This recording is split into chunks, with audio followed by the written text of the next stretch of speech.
আসসালামু আলাইকুম dear student, আমি মোশাররফ মিল্টন। আজকে আপনাদের সামনে অত্যন্ত একটা গুরুত্বপূর্ণ অ্যাডমিশন টেস্ট এবং বোর্ড প্রশ্নের মধ্যে এসে থাকে যে কমন একটা টপিক, যেটা হলো হাইব্রিডাইজেশন। যে হাইব্রিডাইজেশন বা সংকরায়ন নির্ণয়, বন্ধন কোণ এবং আকৃতি। তো এই বিষয়গুলো জানার জন্য আজকের ক্লাসটা গুরুত্বপূর্ণ, অত্যন্ত গুরুত্বপূর্ণ হতে যাচ্ছে।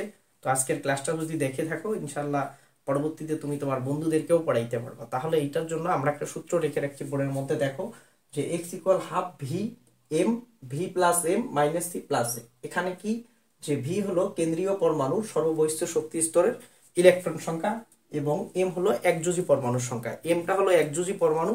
মূলত এখানে একযোজী পরমাণু কোনগুলো হবে? এইচ এক্স, অর্থাৎ এইচ এক্স। এইচ তে আমরা হাইড্রোজেনকে বোঝাচ্ছি, এস মানে হ্যালোজেন। তাহলে এগুলো হবে একযোজী পরমাণুর সংখ্যা এবং সি হলো ক্যাটায়নের চার্জ, এ হলো অ্যানায়নের চার্জ। তো এখান থেকে আমরা একটা জিনিস মনে রাখবো, যদি এক্স এর মান যদি কত হয়, 2 হয়, এক্স এর মান যদি 2 হয়, এখানে সংকরায়ন হবে এসপি। আর যদি এসপি সংকরায়ন হয়, তাহলে এখানে যে বন্ধন কোণ হবে কত ডিগ্রি? বন্ধন কোণ হবে 180 ডিগ্রি, 180 ডিগ্রি। এবং বন্ধন কোণ যদি 180 ডিগ্রি হয়, এখানে যে আমাদের জ্যামিতিক গঠন আছে, জ্যামিতিক গঠনটা দেখতে কিরূপ হবে? জ্যামিতিক গঠন দেখতে হবে যে সরল রৈখিক।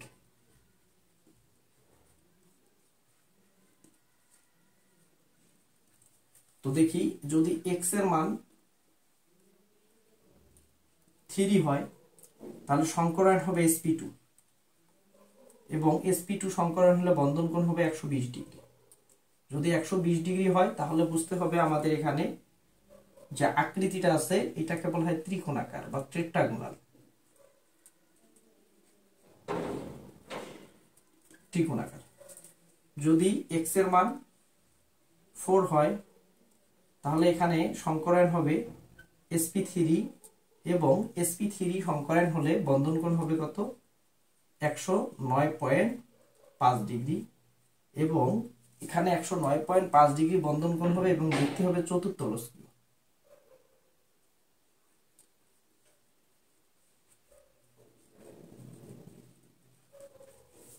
চতুর্থলস্কীয়। তো আমরা দেখি, যদি x এর মান এখানে কত হয়, 5 হয়, সংকরায়ন কি হবে? sp3d, মানে d একটা, p তিনটা, চারটা, s একটা, পাঁচটা। অথবা হবে কি, d আগে চলে আসবে sp3। তো দেখো, d কখন আগে চলে আসে? যখন আমরা জটিল যৌগের সংকরায়ন পড়ি, সেইখান থেকে d অরবিটাল আগে চলে আসে, যদি সেখানে স্ট্রং ফিল্ড লিগ্যান্ড থাকে। তো আমার বিষয় হলো আজকের এই যে সূত্র করতেছি, এই সূত্র থেকে কিন্তু আমরা জটিল যৌগ সংকরায়ন বের করতে পারবো না। এটার জন্য পরবর্তীতে নেক্সট ক্লাস দেওয়া হবে, ইনশাআল্লাহ ওইটাও দেখে নিবা, তখন পাবা। তো এইখানের জন্য আমি এটা লিখতেছি, যদি এরকম হয় sp3d যদি হয়, তখন বন্ধন কোণ আমাদের কত হবে? 90 ডিগ্রি। বন্ধন কোণ হবে 90 ডিগ্রি। আর যদি d অরবিটালটা আগে চলে আসে, তখন বন্ধন কোণ হবে 120 ডিগ্রি। এবং এইটার যে আকৃতি, এটা দেখতে দেখা যায় ত্রিকোণাকার দ্বিপিরামিডীয়। ত্রিকোণাকার দ্বিপিরামিডীয়।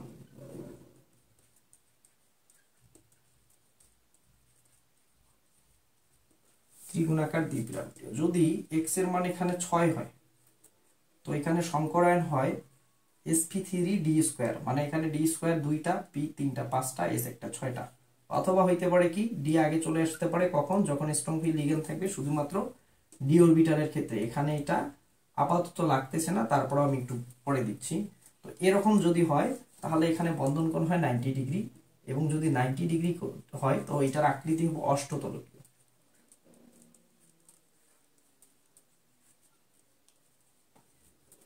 অষ্টতলকীয়। যদি x এর মান কত হয়? 7 হয়, এই পর্যন্ত মনে রাখতে হবে। তাহলে এখানে হবে sp3d কিউব, তাহলে d কিউব 3টা, p 3টা, 6টা, s একটা, 7টা। তাহলে অথবা d অরবিটাল আগে আসবে কখন? জটিল যৌগের যখন স্ট্রং ফিল্ড লিগ্যান্ড থাকে, sp3। তাহলে এরকম যদি হয়, বন্ধন কোণ দুইটা হইতে পারে, একটা হইতে পারে 72 ডিগ্রি, অথবা হইতে পারে কত? অথবা এখানে বন্ধন কোণ হইতে পারে 90 ডিগ্রি। তো এইটা হয় কি, পঞ্চকোণাকার দ্বিপিরামিডীয়। এটা হয় কি, পঞ্চকোণাকার দ্বিপিরামিডীয়।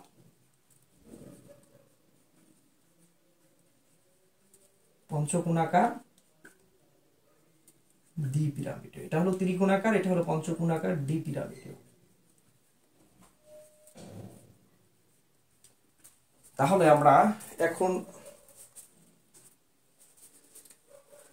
তাহলে আমরা এই জিনিসগুলো দেখলাম। তো এখন আমরা এটা থেকে উদাহরণ কিছু দেখবো। আমরা উদাহরণ যদি দেখি তাহলে আমরা যে কোনো যৌগের সংকরায়ন নির্ণয় করতে পারবো। এটা নির্ণয় করার জন্য আমরা প্রথম একটা দেখি, যদি কি থাকে, এই যে এখানে টাইপ 1 লিখছি, যদি সেন্ট্রাল অ্যাটমের সাথে, অর্থাৎ সেন্ট্রাল অ্যাটম কেন্দ্রীয় পরমাণু প্লাস 1 জুজি, কেন্দ্রীয় পরমাণু প্লাস 1 জুজি থাকলে সংকরায়ন কি রূপ হবে। আমরা যদি একটা এক্সাম্পল দেখি, যে এখানে এক্সাম্পল হিসেবে আমরা লিখলাম কেন্দ্রীয় পরমাণুর সাথে একটা এই যে PCl5, PCl5 এ কি ধরনের সংকরায়ন ঘটবে। তাহলে PCl5 এর সংকরায়ন কি হবে, এটা বের করতে গেলে আমাদের সূত্র, এই যে সূত্র মনে রাখতে হবে যে x ইকুয়াল হাফ। তাহলে হাফ আমি বসাই দিলাম। তাহলে দেখো ভি মানে কি, কেন্দ্রীয় পরমাণুর সর্ববহিস্থ শক্তি স্তরে ইলেকট্রন সংখ্যা। তো কেন্দ্রীয় পরমাণু আমরা কিভাবে চিনবো, একটা যৌগের মধ্যে দুইটা ভাবে কেন্দ্রীয় পরমাণু আমরা নির্ণয় করতে পারি। একটা হলো ওই যৌগের সংকেতের মধ্যে যেটা সংখ্যায় কম আছে সেটা হলো কেন্দ্রীয় পরমাণু, অথবা দ্বিতীয় যে সূত্র আমরা মনে রাখতে পারি যার তড়িৎ ঋণাত্মকতার মান কম থাকে। তো তোমরা এইখানে দেখো, এইখানে তড়িৎ ঋণাত্মকতা ফসফরাসের কম থাকে এবং ফসফরাস সংখ্যায় কয়টা আছে, এখানে ফসফরাস সংখ্যায় একটা আছে। তাহলে এই যৌগ হলো কেন্দ্রীয় পরমাণু। এর সর্ববহিস্থ শক্তি স্তরে ইলেকট্রন কয়টা আমরা জানি, কেন্দ্রীয় পরমাণুর সর্ববহিস্থ 5টা ইলেকট্রন থাকে। প্লাস ক্লোরিনের যোজনী 1 জুজি পরমাণু, অথবা H, X হলো ক্লোরিন, কারণ 17 নম্বর গ্রুপের মূল্য, এটা হলো 5টা। দেখো এইখানে প্লাস মাইনাস, সূত্র মাইনাস, ক্যাটায়ন আছে, ক্যাটায়ন মানে কি পজিটিভ চার্জ, এখানে চার্জ নেই যার কারণে এটা 0, প্লাস অ্যানায়ন আছে, নাই, অ্যানায়নের চার্জ 0।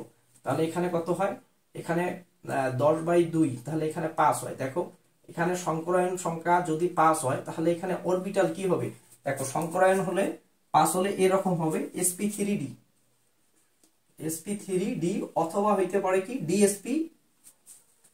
তো dsp3 শুধু জটিল যৌগ হবে, এটা তো জটিল যৌগ না, যার কারণে এখানে আমরা কি লিখতে পারি, সংকরায়ন হবে sp3, এবং এইটা দেখতে কি, এর বন্ধন কোণ কত হবে 90 ডিগ্রি, এবং এটা দেখতে হবে কি ত্রিকোণাকার দ্বিপিরামিডীয়। তাহলে আমরা আরেকটা যদি এক্সাম্পল এরকম দেখি যে PCl3 এর মধ্যে কোন ধরনের সংকরায়ন ঘটে, তাহলে দেখো সূত্র হলো হাফ, কেন্দ্রীয় পরমাণু, এখানে ফসফরাস শেষ কক্ষপথে ইলেকট্রন 5টা, ক্লোরিন আছে 1 জুজি পরমাণু 3টা, ক্যাটায়ন এখানে নেই, ক্যাটায়ন 0, অ্যানায়ন নেই, অ্যানায়ন 0, তাহলে 8/2। তাহলে এখানে আমরা 8 যদি 2 করি তাহলে কত পারতেছি, যে 4 পাইতেছি। যদি 4 হয় তাহলে দেখো এখানে 4 যদি হয়, 4 হলে কোন সংকরায়ন ঘটবে, sp3। দেখো এখানে হচ্ছে কি sp3, তাহলে তোমাকে যদি বলা হয় sp3 এর বন্ধন কোণ কত, sp3 মানে কত 109.5, দেখতে হবে কিরকম চতুর্থলস্কীয়। তবে যাদের মধ্যে মুক্তজোড় ইলেকট্রন থাকে তাদের ক্ষেত্রে একটু বন্ধন কোণ কমে, প্রতিটা মুক্তজোড়ের জন্য আমরা জানি 2.5 করে বন্ধন কোণ কমে। আমি সেগুলো একটু পরে ডিটেলসে আলোচনা করতেছি, আপাতত এগুলো দেখি। তো আমরা যদি এরকম একটা দেখি যে কেন্দ্রীয় পরমাণুর সাথে দ্বিযুজি পরমাণু মানে টাইপ 2, যে কেন্দ্রীয় পরমাণুর সাথে দ্বিযুজি, অর্থাৎ সেন্ট্রাল অ্যাটম প্লাস কি দ্বিযুজি। তো সেই ক্ষেত্রে আমরা সূত্র একই, সূত্র হলো x, অর্থাৎ আমরা এখানে একটা এক্সাম্পল আগে দেখি তাহলে ক্লিয়ার হবো। তো এক্সাম্পল কি দেখবো, যে এক্সাম্পল আমরা দেখি যে কার্বন ডাই অক্সাইডে কোন ধরনের সংকরায়ন ঘটে। তাহলে দেখো কার্বন ডাই অক্সাইডের ক্ষেত্রে আমরা সংকরায়ন বের করতেছি, আমরা জানি সূত্র কত, হাফ x মানে কি, এই সরি এখানে কেন্দ্রীয় পরমাণু কোনটা, কেন্দ্রীয় পরমাণু এখানে হলো যে কার্বন, কারণ সংখ্যায় কম আছে, কার্বন সংখ্যায় কম আছে। তাহলে কার্বন শেষ কক্ষপথে কার্বনের ইলেকট্রন কয়টা থাকে আমরা জানি, কার্বন 6, তার মানে 2,4, শেষ কক্ষপথে 4টা ইলেকট্রন থাকে। প্লাস এখানে দেখো দ্বিযুজি পরমাণু আছে, বাট সূত্রের মধ্যে কি আছে, দ্বিযুজি পরমাণু তো সূত্রের মধ্যে নাই, সূত্রের মধ্যে আছে কি যে m আছে, m মানে কি 1 যুজি পরমাণু। তার মানে যেহেতু এখানে দ্বিযুজি পরমাণু নেই আমরা এটা শূন্য বসাবো, তাহলে ক্যাটায়ন আছে নাই, ক্যাটায়ন 0, অ্যানায়ন আছে নাই, তাহলে অ্যানায়ন 0। তাহলে দেখো 4/2 মানে সংখ্যা পাবো 2 ভাগ করলে, তাহলে এখানে কি ধরনের সংকরায়ন ঘটবে, দেখো 2 আসলে কোন সংকরায়ন ঘটে, sp সংকরায়ন, 2 আসলে কোন সংকরায়ন, sp সংকরায়ন। এবং sp সংকরায়ন হওয়ার কারণে এটার মধ্যে বন্ধন কোণ 180 ডিগ্রি এবং এটার আকৃতি হবে সরলরৈখিক। তাহলে আমরা এই জাতীয় ম্যাথ, অর্থাৎ যদি আমাদের প্রশ্ন আসে তাহলে আমরা পাবো। তাহলে তোমাদের জন্য বাসার কাজ হলো সালফার ডাইঅক্সাইড অথবা সালফার ট্রাইঅক্সাইড, এগুলো সংকরায়ন বের করে আমাকে হোয়াটসঅ্যাপ করবা। তারপরে আমরা যে পরবর্তী যেটা আছে আমরা সেটার মধ্যে দেখতে পারতেছি যে বাকিগুলোর মধ্যে কি ধরনের সংকরায়ন ঘটে দেখি। তাহলে দুইটা আমরা টাইপ শিখলাম। তাহলে আমরা দেখো 3 নাম্বার টাইপের মধ্যে চলে যাই। 3 নাম্বার টাইপ,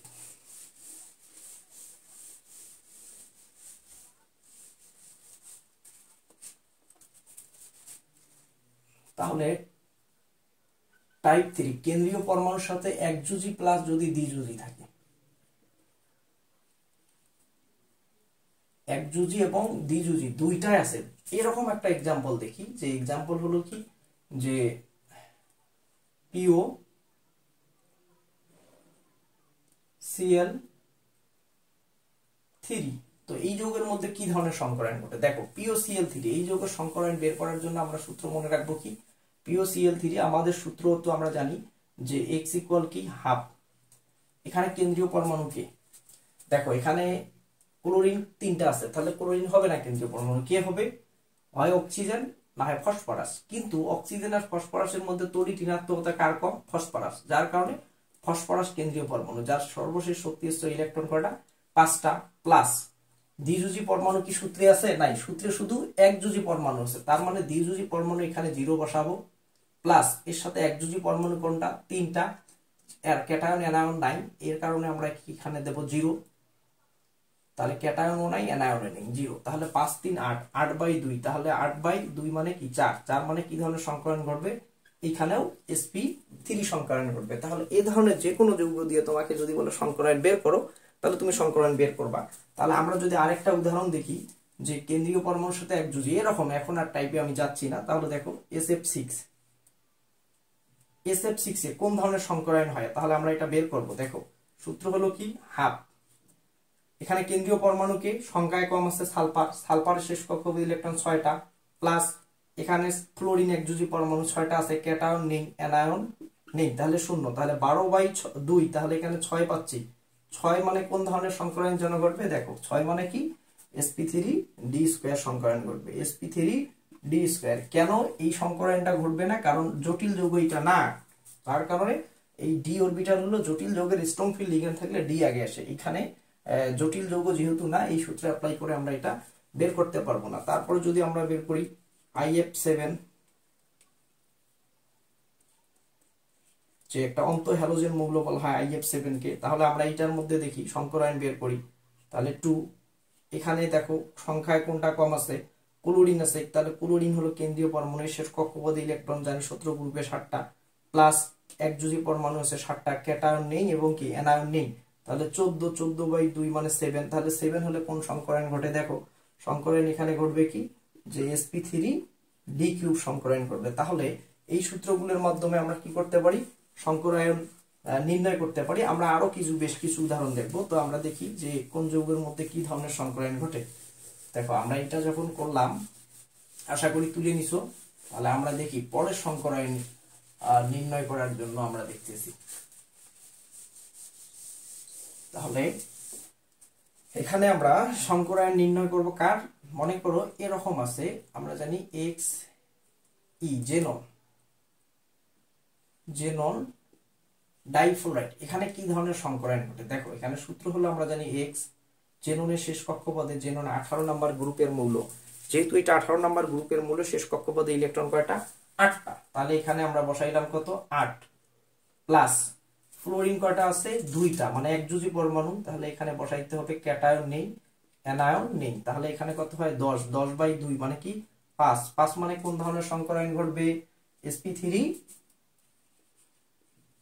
দেখো sp3d এই জাতীয় এখানে সংকরায়ন ঘটবে। তো আমরা দেখি যদি এই জাতীয় সংকরায়ন ঘটে, এখন যদি তোমাকে আমি বলি যে স্যার এগুলো তো সব শেখাচ্ছেন, এখন ক্যাটায়ন অ্যানায়ন দিয়ে শেখান, তাহলে আমি দেখি আগে তোমাকে বলি যে পানির মধ্যে কোন ধরনের সংকরায়ন ঘটে। দেখো পানির সংকরায়ন বের করব। সূত্র হলো কি, সূত্রের হাফ। এখানে কেন্দ্রীয় পরমাণু, অর্থাৎ ডি মানে কি কেন্দ্রীয় পরমাণু সর্বশেষ শক্তিস্তর ইলেকট্রন সংখ্যা কোনটা কেন্দ্রীয়? যেটা সংখ্যায় কম আছে, অক্সিজেন একটা আছে। তাহলে অক্সিজেনের শেষ কক্ষপথে ইলেকট্রন কয়টা থাকে? আমরা জানি অক্সিজেনের অ্যাটমিক নাম্বার হলো কত? 5। তাহলে শেষ কক্ষপথে ইলেকট্রন কয়টা থাকে? তাহলে 6টা থাকে। তাহলে 6 প্লাস একযোজী পরমাণু কয়টা? 2টা, ক্যাটায়ন আছে নাই, অ্যানায়ন আছে নাই। তাহলে কত হয়? তাহলে 6 আর 2 8, 8/2। তাহলে 4, 4 মানে কোন ধরনের সংকরণ ঘটে পানির মধ্যে?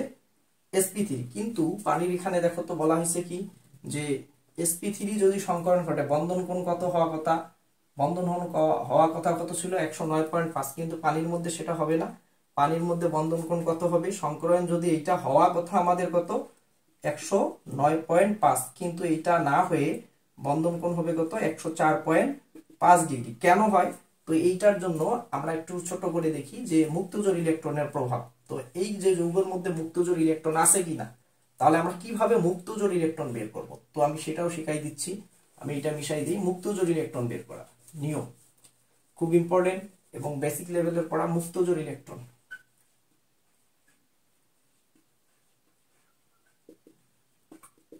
নির্ণয়। তাহলে মুক্তজোড় ইলেকট্রন যদি আমরা নির্ণয় করতে যাই, তাহলে আমাদেরকে কি মনে রাখতে হবে যে কেন্দ্রীয় পরমাণুর সর্ববহিষ্ঠ শক্তি স্তর ইলেকট্রন, অর্থাৎ মুক্তজোড় ইলেকট্রনের জন্য কি কেন্দ্রীয় পরমাণুর বহিষ্ঠ স্তরের ইলেকট্রন সংখ্যা মাইনাস বন্ধন জোড় ইলেকট্রন সংখ্যা, বন্ধন জোড়। তাহলে এইটা যদি আমরা দেই, আমরা এখানে মুক্তজোড় ইলেকট্রন পাবো বা লন পেয়ার ইলেকট্রন পাবো। কি পাবো, লন পেয়ার ইলেকট্রন। তাহলে দেখো বহিষ্ঠ শক্তি স্তর, অর্থাৎ এই যৌগের মধ্যে মুক্তজোড় কয়টা আছে, এখানে আমরা জানি অক্সিজেন সর্ববহিষ্ঠ শক্তি স্তরে ইলেকট্রন কয়টা আছে, 6টা আছে। তাহলে 6 মাইনাস বন্ধন জোড় কয়টা আছে, অর্থাৎ এই যে পানির অণুর যদি আমরা একটু স্ট্রাকচার দেখি, পানির মধ্যে কি রকম গঠন থাকে, এরকম থাকে। তাহলে পানির বন্ধনে কয়টা আছে, অর্থাৎ 2টা আছে। তার মানে এখানে -2 ইকুয়াল কত 4। 4 মানে কয়টি, 4 মানে 4টি, মানে কয় জোড়া হয়, তাহলে আমরা জানি 2 জোড়া হয়। তাহলে এই যে যৌগ আছে, এই যৌগের মধ্যে কয় জোড়া ইলেকট্রন আছে, মুক্তজোড় 2 জোড়া মুক্তজোড় আছে। তাহলে মনে রাখতে হবে যে প্রতি জোড়া মুক্তজোড়, অর্থাৎ যদি থাকে যে 1 জোড়া মুক্তজোড় ইলেকট্রন থাকে, তাহলে আমি এখানে একটু মিশাই দেই যে পানির অণুতে আমরা জানি কি থাকে, 2 জোড়া মুক্তজোড় ইলেকট্রন থাকে। পানির অণুতে কয় জোড়া মুক্তজোড় থাকে, 2 জোড়া। তাহলে 2 জোড়া থাকে, যে প্রতি জোড়ার জন্য, প্রতি জোড়া যদি থাকে তাহলে 2.5 করে কি হবে, বন্ধন কোণ কমে যায়। 2.5 করে বন্ধন কমে যায়। এখন দেখো 2 জোড়া আছে, তাহলে কত হবে, যে 2.5 এর সাথে 2 গুণন, তাহলে আমরা জানি বন্ধন কোণ 5 কমবে। তাহলে কত হবে, 109 থেকে 109.5 থেকে তুমি 5 বাদ দাও, তাহলে কত হবে 104.5 ডিগ্রি বন্ধন কোণ। তাহলে এইটাই হলো মূল কাহিনী যে বন্ধন কোণ কেন হ্রাস পায়। তো আমরা পরবর্তীতে আমরা আরো একটু উদাহরণ দেখি। তো দেখো যদি এরকম করে করি, আমরা একইভাবে পানির অণু যেভাবে বুঝলাম, তাহলে আমরা দেখি অ্যামোনিয়ার মধ্যে কোন ধরনের সংকরায়ন ঘটে এবং বন্ধন কোণ কত। তাহলে দেখি অ্যামোনিয়া মানে কি NH3। তাহলে অ্যামোনিয়ার মধ্যে কোন ধরনের সংকরায়ন ঘটে, তাহলে আমরা সংকরায়ন বের করব, সূত্র হলো হাফ। তারপরে আমরা জানি কি যে ভি মানে কি কেন্দ্রীয় পরমাণুর সর্ববহিষ্ঠ শক্তি স্তর ইলেকট্রন সংখ্যা। এখানে কেন্দ্রীয় পরমাণু ভি, এখানে কি নাইট্রোজেন, তাহলে নাইট্রোজেন হলো ভি এর মান। তাহলে নাইট্রোজেনের শেষ কক্ষপথে ইলেকট্রন কয়টা আছে, 5টা। প্লাস এখানে একযোজী পরমাণু কয়টা আছে, 3টা। ক্যাটায়ন নেই, অ্যানায়ন নেই। তাহলে 8/2 মানে 4। এইখানেও কি ধরনের সংকরায়ন ঘটে, sp3। কিন্তু বন্ধন কোণ হওয়া কত ছিল, sp3 হলে আমরা জানি কত হয়, 109.5 ডিগ্রি হয়। বাট এইটা অ্যাকচুয়ালি হবে না। কেন হবে না, কারণ এখানে মুক্তজোড় আছে, তোমাকে মুক্তজোড় বের করতে হবে।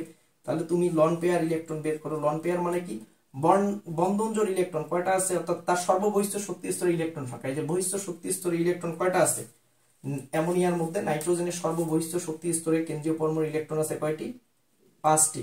মাইনাস এখানে একযোজী পরমাণু, অর্থাৎ এখানে কয়টা বন্ধন জোড় আছে, কারণ এখানে 3টা আছে বন্ধনে। তাহলে 3 ইকুয়াল কয় হয়, যে 2টি। তাহলে যদি এখানে 2টি মানে কত জোড়া, 1 জোড়া। 2টি মানে কত জোড়া, 2টি মানে 1 জোড়া। যদি 2টি 1 জোড়া হয়, তাহলে 1 জোড়া যদি থাকে বন্ধন কোণ কত করে কমে, একটু আগেই দেখাইলাম যে 1 জোড়ার জন্য কত কমে, 2.5 কমে। তাহলে দেখো 2.5 কমে, তাহলে হওয়া কথা ছিল কত, 109.5। তাহলে 2.5 কমলো, তাহলে কত হলো, যে 160 ডিগ্রি। 160 ডিগ্রি খুব ইম্পর্টেন্ট জিনিস। তো এরকম করে আসবে যে বন্ধন কোণ পরিবর্তনের কাহিনী, আমি তারপরে পরবর্তীতে দেখাবো। তো আমরা এখন দেখি যে পরবর্তীতে আমরা দেখতেছি যে যৌগগুলোর মধ্যে চার্জ থাকবে, অর্থাৎ ক্যাটায়ন বা যদি অ্যানায়ন থাকে, সেই ক্ষেত্রে তোমরা কি করবা, যে বন্ধন অর্থাৎ সংকরায়ন সংখ্যা নির্ণয়ের জন্য আমরা সেই সূত্রটা পড়ব। তো আমরা দেখি একটু,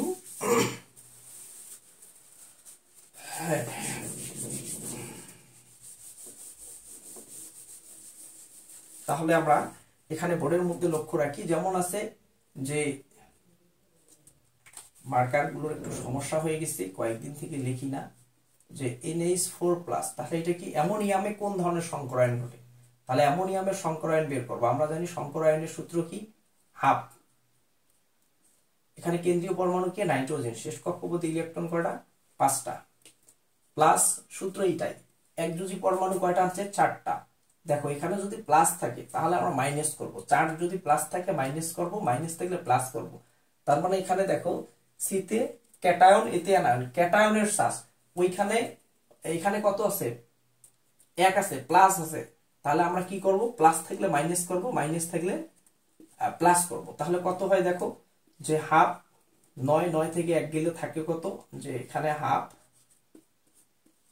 9 থেকে যদি 1 যায় তাহলে আমরা জানি এখানে 9 থেকে 1 গেলে কত হবে, 1 গেলে হবে 8, 8 কে 2 দ্বারা ভাগ দিলে কত হবে, 4 হবে। তাহলে 8 কে 2 দ্বারা ভাগ দিলে যদি 4 হয় তাহলে বন্ধন কোণ কত হবে, অর্থাৎ বন্ধন হবে sp3 সংকরায়ন ঘটবে, সরি সংকরায়ন ঘটবে কত, sp3। তাহলে আমরা পরবর্তীতে যদি দেখি যে পানির মধ্যে, এখন দেখো যে পানির মধ্যে একটা, পানিতে যদি আমরা হাইড্রোনিয়াম আয়ন করি অর্থাৎ H3O+, তাহলে এইখানে কোন ধরনের সংকরণ ঘটবে, সূত্রর হাফ।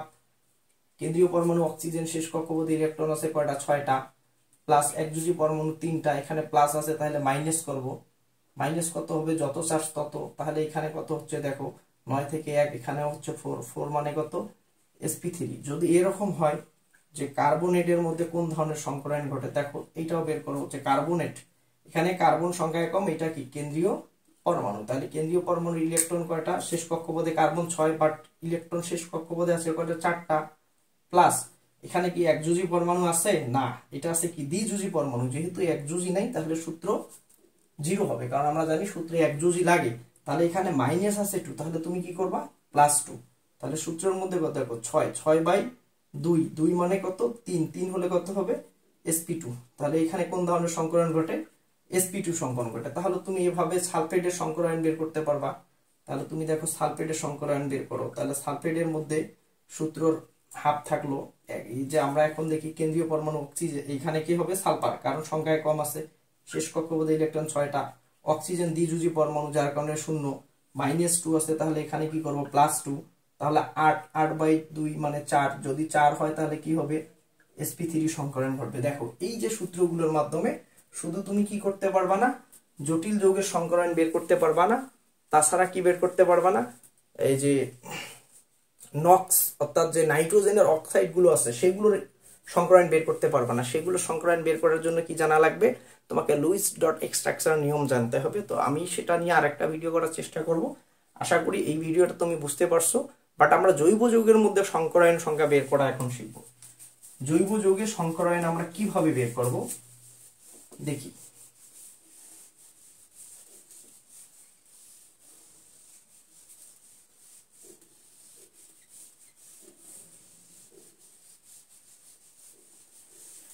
জৈব যৌগের সংকরায়ন বের করার জন্য তোমাকে রুলস একটা জানতে হবে এবং বন্ধন কোণ। যদি কি হয় যে কার্বন কার্বন যদি একক বন্ধন থাকে, কি থাকে, কার্বন কার্বন একক বন্ধন থাকলে কি সংকরায়ন ঘটবে, sp3।